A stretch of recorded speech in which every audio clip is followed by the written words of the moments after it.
So hello, I haven't done a live for a while. Obviously I've been taking the last few days to debrief myself after the traumatic journey that I've been on.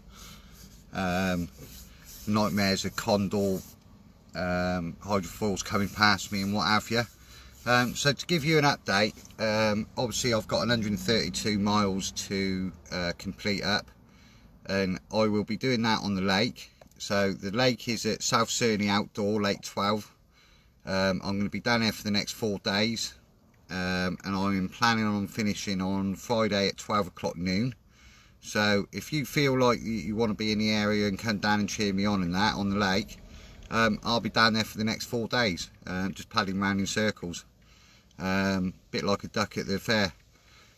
So that's what I'm going to be doing from tomorrow. So I'll be down there early tomorrow, and I'll be kayaking every hour that I'm allowed within the health and safety of the lake, and I will bash out the 132 miles in the next 4 days. One thing that's made me laugh is that the all-core signs that I wore on the trip, it survived everything with me. If it could talk, it could tell you some stories, but the life that went out where you see me tip over, I actually went swimming away from the kayak to grab my hat because I couldn't lose my hat. And that thing stayed with me the whole time. It went under the water that many times, but it still smells of coffee.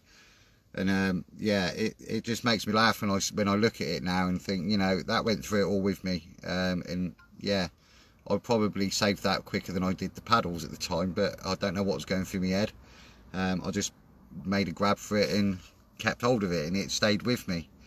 The reason I stopped was just because it was the responsible thing to do. It was getting silly. My mental health was deteriorating. I have looked back through the videos, and I think it's clear to see that throughout the journey going down, you could see me deteriorating. I could certainly see it, and it was just getting so bad that we had to responsibly stop it for health and safety reasons, more so for my own mental health, and that I just couldn't risk it anymore. It was like playing Russian roulette. Well, eventually it was going to catch me. And I just really couldn't take the risk for that anymore. But I had my bodyguard with me the whole way down, Steven Seagal.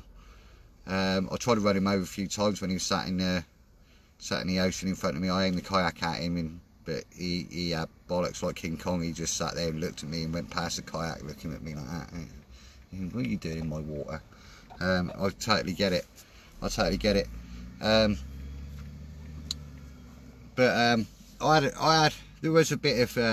There was a bit of fun on the trip. It wasn't all down. We did have a laugh. I spent motorhome. Let's talk about the motorhome. The toilet in there, you have to be a penguin to be able to fit into that thing. The shower was even worse. You had to put your arms down by your side, and you had to turn. And no matter where you turned, you headbutted something. Nearly ripped my eye out with the shower head. And one day I just couldn't get into the toilet, so I left the door open. But you know, I spent the whole time on the toilet looking out the window, and there were some people next door going about their own business, like, you know. And I thought, sod you, you know, if you look through the window, you don't know what I'm doing. But it got to the point where we couldn't even shut the door to go to the toilet. It was really, really difficult. GoPro footage in that I didn't really get a lot, because I was keeping both hands on the paddles, and I couldn't take them off it to get the film footage. Now, you know, you saw on the videos that I changed throughout that journey, and that was only 16-17 days. Something that I get told a lot is that when veterans come back from a 6-month tour, whether that be Army, Navy or Air Force, if you're on a tour, you're on a tour. And you do change on these tours. You hear the family members turning around and saying, you've changed, you're going to. You saw on the 16 days how much I changed over that 16 days. Well, you imagine 6 months of that, in a war zone, on the front lines, sustained trauma, if you want to call it trauma. It's not a great word though, is it? It's sustained experiences in those conditions, and you get so desensitized to it that we do come back different. We come back hardened. When you go in the army, that changes you. That they change you to think logically, to think with common sense, to act how you're going to react, what you're going to react to. So of course we're different. We've been taught to react. This is not something natural. We are taught to do this. But once you've seen it and once you've done it, you can't get it out of your system. You can't go. It won't go nowhere. You always know that. And so we do find it difficult coming back into everyday life. For me, coming out of the army, when I came out of the army, it happened so quick that, you know, this was the perfect job for me. This is what I wanted to do. And then I find that it's cut short, and then all the exciting stuff that we've done in the army you can't do anymore. And life does become boring. It becomes very much, I need that adrenaline rush, very much I need to do something exciting. And so we do change. And so all part of the Veterans Hub of what we're trying to build is going to be trying to get people on courses, trying to get people on doing things like this, running projects where we can get people involved back into some of the stuff that they like. I'm 48 and I still enjoy it. I'm like a kid, I'm like 22. And veterans need somewhere where they can go and they can be themselves, they can have the banter. You know, I'm taking the piss out of everything that happened on this this trip, although some of it was bad enough that if I didn't react and survive and fight hard enough, that it was going to take me. So I'm going to look back and laugh on it, because I don't want to be fucking traumatised by it. And I'd rather be open that actually it did cause me a trouble. I was worried, I was scared. And I know I'm the alpha male, but you know, there's no shame in saying that I was scared.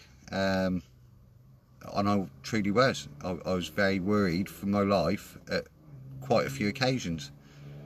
But I'm able to talk about it. I'm able to relate with my feelings and how I feel about it and the emotions around it. And you know, we need to be getting males to do this more often. Males don't open up. They don't say it because they like to keep that sort of persona about them. It's not a weakness. It's just admitting that actually not everything in life we can beat.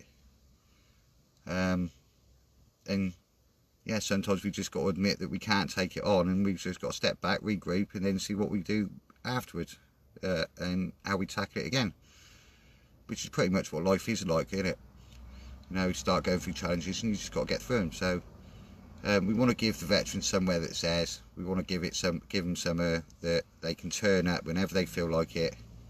They can talk to someone, and we look after them, and they feel that it's theirs, and it is theirs. It's for them. It's not for us. It's for all the veterans that use it. So I've given you an update.